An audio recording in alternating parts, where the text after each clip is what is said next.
ஆனா இந்த இடைத்தேர்தலை மையமாக வைத்து தமிழ்நாடு அரசியலில் ஒரு புது வகையான ஒரு நெரட்டிவ் உருவாக்கிருச்சு. என்னன்னா திமுக அணி அப்படியே இருக்கும், அதுக்கு மாற்றாக அணி உருவாக வேண்டும். ஏன்னா பிஜேபி போட்டி போடல.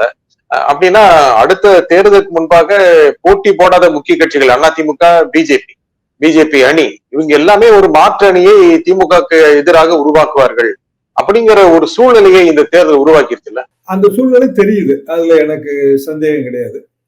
அப்போ அந்த சூழ்நிலை தெரியுதுன்னா ரெண்டு கட்சிகள், ஒன்று அதிமுக, இன்னொன்று பிஜேபி, இந்த ரெண்டும் வந்து அவங்களோட அந்த பொலிட்டிக்கல் டயலாக மாத்தணும். இப்போதைக்கு பிஜேபி அதிமுகவை பெரிய அளவுக்கு விமர்சனம் செய்து எந்த கருத்தையும் வெளியிட வேண்டாம்னு பிஜேபி மேலிடம் சொல்லியிருப்பதாகத்தான் தகவல். ஆஃப் லைட் வந்து பிஜேபி அடக்கிதான் வாசிக்குது. அதிமுக பழையபடியே அதிமுக சார்பாக வர்ற பேச்சாளர்கள் பாரதிய ஜனதாக்கு எதிரான கருத்துக்களை தொடர்ந்து சொல்லி வருகிறார்கள். அனைமா அவங்களும் குறைத்தார்கள் என்றால் நீங்கள் சொல்வது சாத்தியம்.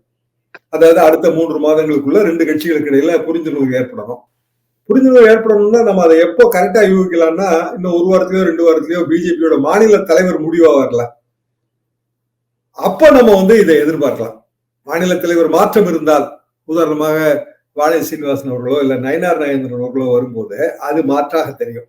நயினார் நாகேந்திரன் எக்ஸ் ஏடிஎம்கே, வாழை சீனிவாசன் எப்பவுமே அதிமுகவோட ஒரு நல்ல நட்போட தான் இருக்கிறாங்க. அப்படியான ஒரு வாய்ப்பு வந்துச்சு அப்படின்னா இந்த ஹோல் சினோரியா மாறும். அரசியல் மாற்றங்களுக்கு உட்பட்டது, கடைசி நேர மாற்றங்களுக்கு உட்பட்டது.